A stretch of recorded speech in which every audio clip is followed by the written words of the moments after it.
Oh, nasaan tayo? Ay nako, dito muna tayo, 'no? Masyado tayong seryoso kay ano, VP Sara. Dito muna tayo kay Ayman daw po. May bagong pangalan si Pulong. Sanay ako na tawagin Pulong. Sanay ako na tawagin Pulong 'yan, Tatanggalin ko na ho mga kababayan, yung ugong o yung mismong ano, yung mismong tugtog doon sa loob ng bar. Magaling palang sumayaw si Ayman. Oh, kumakalat yung picture, 'no? Yung ano tawag doon, emoji o kung ano man. Kumakalat. Tapos meron dito, Ayman. Oh, tapos mukha ni Pulong Duterte. Tingnan nating sumayaw. Si Pulong, oh. Ayu, ayu, ayu. Hmm. Parang bata pa. Ang galing palang sumayaw ni Pulong, mga kababayan. Paano ngayon sasabihin ni Banat Bay na merong direktor dito, na merong ano, may gumanap na Pulong Duterte para magsasayaw diyan? Eto ho mga kababayan, kumpleto sa Ricardo Soto, yung pagsasayaw, oh. Kaka uy, andito din ba yung case? Nandito, oh, tingnan natin. Yung ha? Mm, mm, mm. 'Di ba?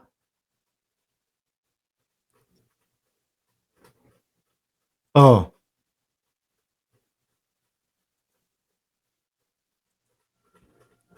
Parang may nakapagsabi pa sa akin, ang sinabi daw ho, mga kababayan, ni Banat Bay, 'no, meron daw inaargabyadong mga babae, si Pulong Duterte.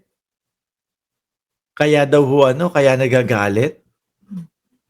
Parang hindi naman, oh. Parang masayang-masaya naman po si Ayman, mga kababayan. Sabi ni My Money Guide, oh, Marlon de la Cruz, Pulong, Ayman.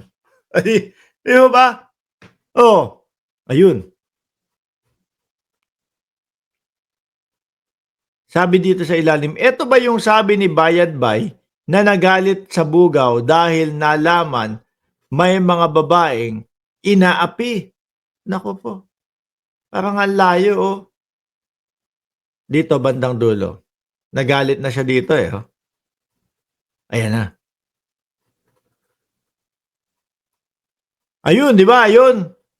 Nasa medyo mataba, nasa medyo mataba.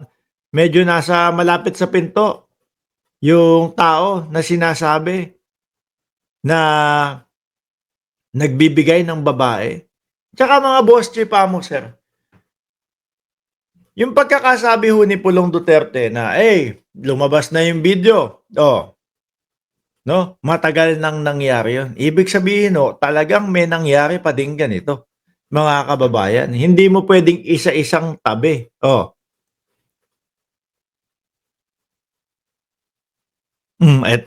Eto na, komprontasyon na. Yan, si Pulong. 'Di ba? Tapos yung mga babae. Tapos nandoon yung sinasabing bugaw. Hmm.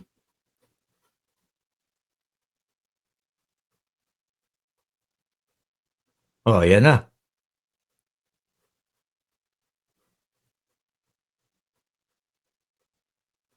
Oh. Ayun na. Ayan, oh, kitang-kita mga kababayan, yung mga babae natatakot na ho sila. 'Di ba? Sabi ni Noyen Cortez Gomez, ano kaya ang nararamdaman ng asawa ni Pulong? The Ayman, hindi niya nirerespeto ang asawa niya. Tama lang na dinemanda ni Chris Ulo si Pulong. Si Chris Ulo? Dinemanda si Pulong? Totoo?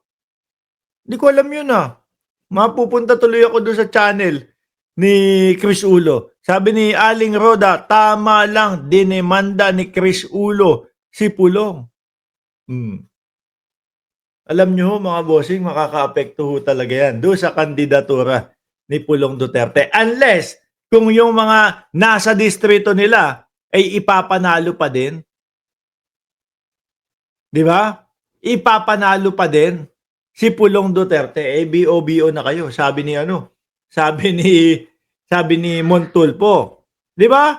Pagka ho, mga kababayan, ganyan na yung nakikita nyo doon sa inyong mga leader o doon sa mga tumatakbo, tapos naipanalo nyo pa din, ay nako, kawawa sa inyo. No? Kaya ang ating bayan kung saan-saan napupunta. Sabi ni Alaga 143, kamukha kasi ni Chris Ulo. Yung binugbog. Nako, kapatid na Chris. No, ito may sinasabi yung mga comment section. Kamukha mo daw yung binugbog. Oh, di ba? Hindi, mga bossing. Narinig nyo na ba yung mga DDS? Ang sinasabi nila pinupolitika lang daw itong si Pulong Duterte. Anong pinupolitika? Lumabas yan. Oh. Ano na naman ang ibig sabihin nilang pinupolitika, mga kababayan? Yung gobyerno ng Pilipinas, yung administrasyon ni Pangulong Bongbong Marcos, sila ang naglabas niyan? Si Pulong yung nakita doon, na umuunday ng saksak. Si Pulong yung nakita, na lumalaplap. Hindi ho, kasi ako talagang naniniwala ho ako no? Na yung nandoon po, yung taong nasa video, ito pong dalawang mata ko na ito, mga kababayan, naniniwala ho ako sa nakikita ko, si Pulong Duterte ho talaga yung nandoon, mga bossing. Diba? Sabi ni Chi, tamang Macarena pa si Pulong. Macarena ba yung sinasayaw? Ewan ko na lang kapag ka ito nanalo pa ho, mga kababayan. No? Yung mga botante na to, yung mga botante na boboto po dito kay Pulong Duterte, mga bossing, ewan ko na lang kung ano pa yung itatawag natin. Tangi A? Hindi Malala na ho Parang mga may sakit na Di ba? Sabi ni pang Netflix, luma na ang dialogue na pinupolitika sila. Correct, ubus na ho. Sa lahat. Sa lahat po. No? Ng mga issue nila, iisa ang sinasagot. Pinupolitika sila. Mga kababayan. Biruin mo. Sabi nung si yung binuntal. Nagalit po kasi 1,000 lang yung ibinigay. Nagtanong po yung babae, bakit 1,000 lang? Nagalit na po si Pulong. Di ba? Nung isang araw, may nagko-komento pa sa atin.